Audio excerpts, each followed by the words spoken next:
Саламатсыздар ма? Бүгін дәмді панкейк жасаймыз.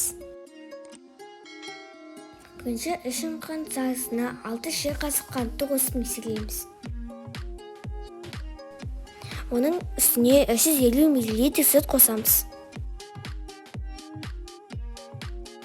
Көз мөлшерімен сұйық май қосамыз.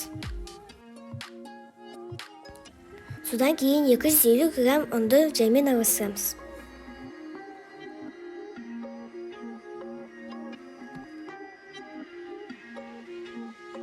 Енді жұмыртқаның ағына кішкене ғана тұз салып, аппақ болғанша көбіртеміз.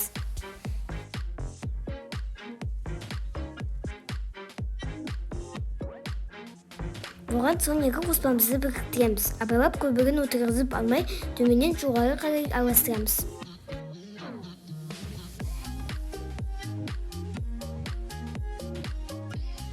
Бастамас бүгін ыдысымызды бір майлап аламыз. Енді табаға салып пісіреміз.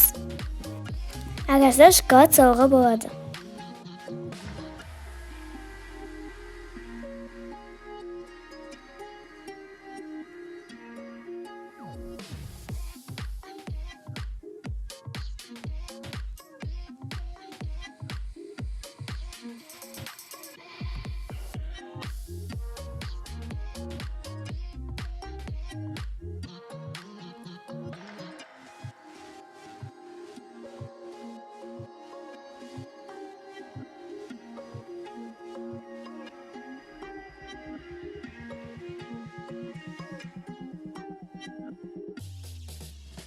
Міне, біздің панкейкіміз дайын болды. Өте дәмді болып шықты.